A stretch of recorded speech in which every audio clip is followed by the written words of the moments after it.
And that's it for the headlines today. We're going to move on to the larger stories, starting with Palestine news.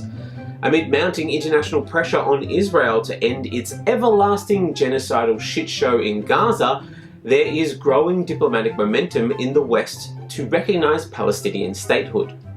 At this point, it is almost certain that the UK, France, Canada, Belgium and Malta will recognise Palestinian statehood at a UN conference later this month, to be held on the sidelines of the General Assembly.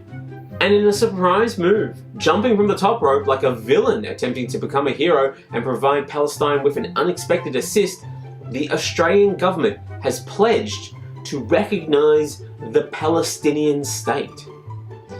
Yeah, Anthony Albanese said a two-state solution was the best hope to bring an end to the conflict, suffering and starvation in Gaza. And this is both a big deal and absolutely nothing at all. You see, it's a big deal because Australia, you might know, historically has had some experience in the area of ethnic cleansing followed by a bit of sheep grazing, especially in Tasmania. Look it up if you're not sure what I'm talking about. But it is also a big old bag of nothing. It's as impactful as a political cartoon in stopping anything from happening. It's basically the political equivalent of posting a cartoon to Instagram. Symbolic, moving, maybe, but guaranteed not to stop a single bomb from dropping.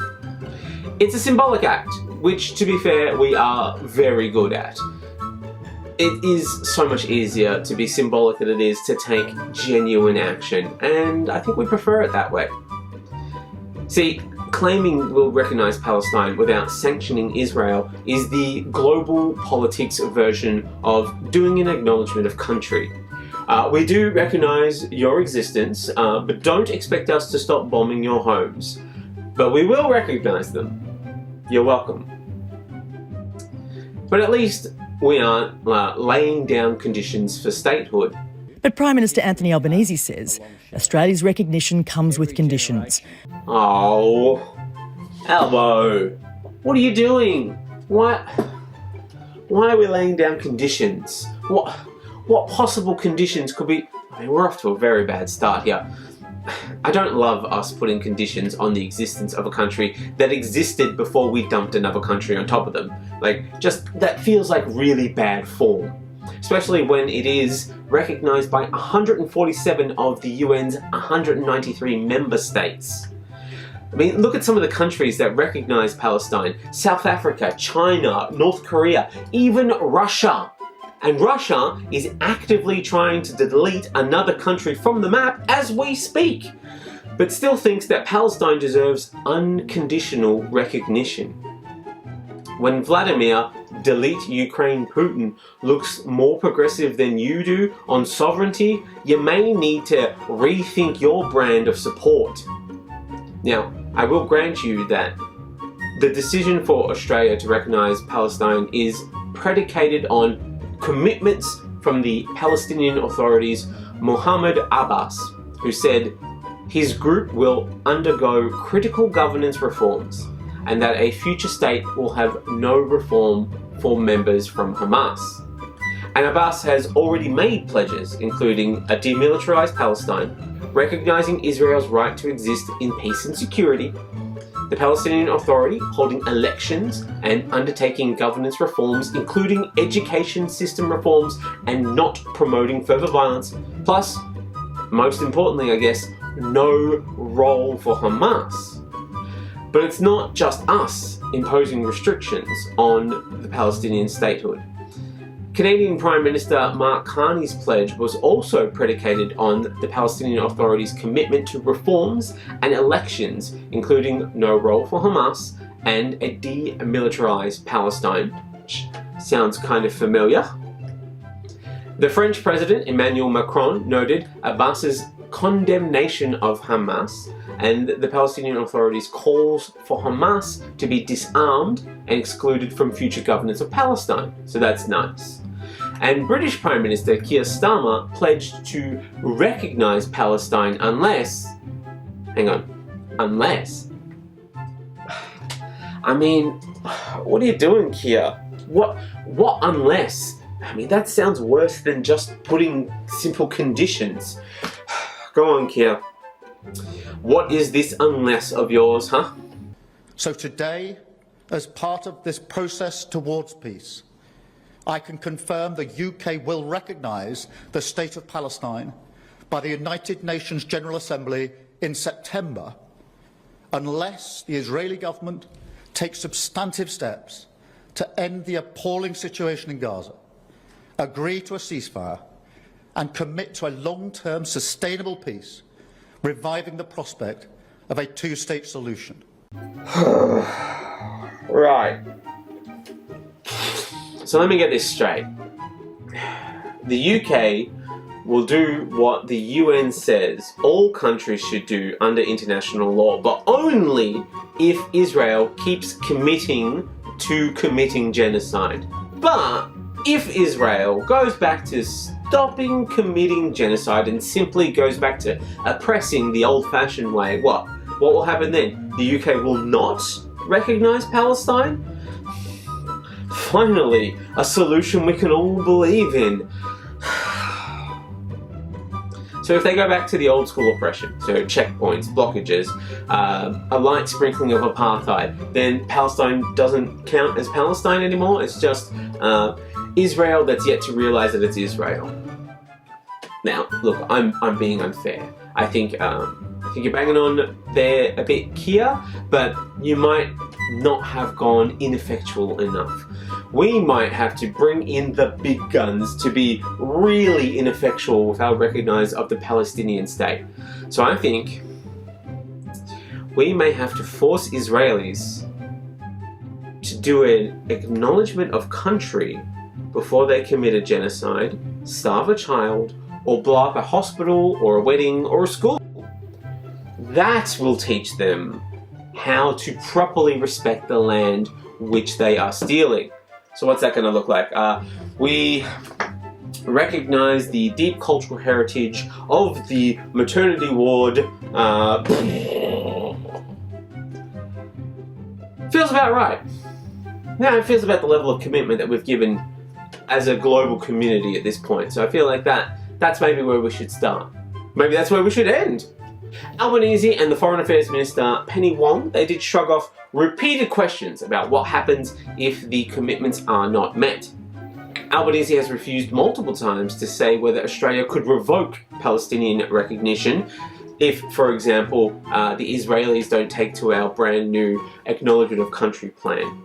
But you know who doesn't have those kinds of reservations? Our old mates, your friends and mine, the Coalition, who have proudly announced that they would revoke recognition of a Palestinian state if elected. It's just nice to see some standard practices and behaviour from a major political party. In what could be the most unnecessary statement in the history of Australian politics, Susan Ley said, "The Coalition would never have made this call and we do not agree with it. A coalition government would only recognise a Palestinian state at the conclusion of a proper peace process." Seems the LNP have taken the title of opposition to its inevitable logical conclusion. That being to consistently do the exact opposite of Labor, even if it costs them the next election, which isn't the worst thing for us as a country, but it is kind of strange that they are so committed to this terrible practice.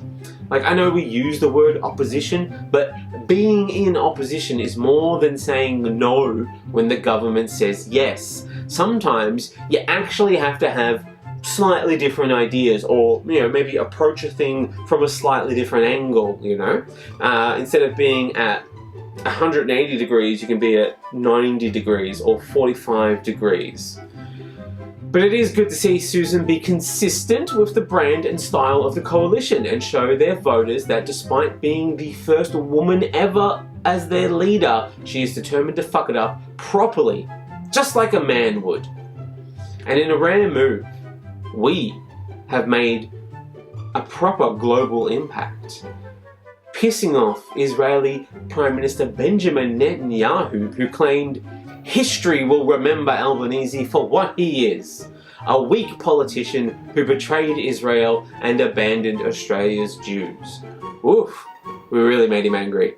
He better watch out. If he keeps running his mouth, we will stop selling him the dual-use components from at least 35 military export permits that we still have running.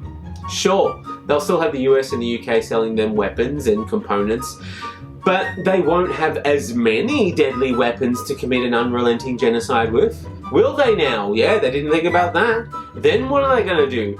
Imagine the inconvenience when they're down to only a few $1 billion worth of bombs which they could use to blow up a hospital or a school.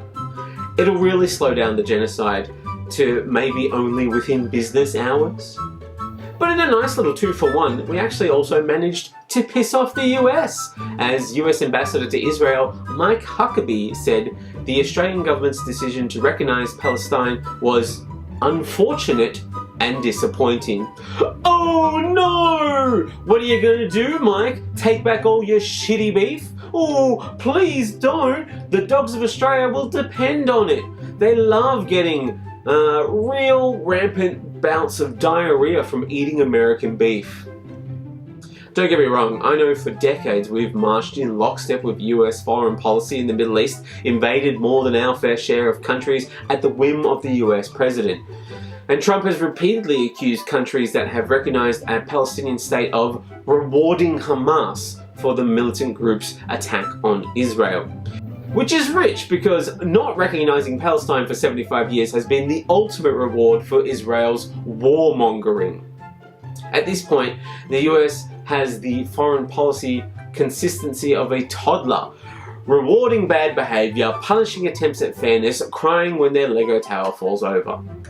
Which is particularly strange because the coalition has accused Labour of emboldening Hamas with their two-state solution proposal, even though most countries talking about recognition are talking about it in the context of being used to remove Hamas. Remember, we said earlier, most of the countries were conditional on the removal of Hamas and them having no future position in elections. And I don't know if you were watching when we mentioned that earlier. It's a major sticking point. I can't stress it enough. Recognition is being talked about explicitly to weaken Hamas. So yes, Australia is finally, tentatively, kind of conditionally recognising Palestine. But don't worry, in keeping with tradition, we will absolutely continue to do nothing about our own oppressed Indigenous population. Let's not get any wild ideas, alright? We're not willing to change that much.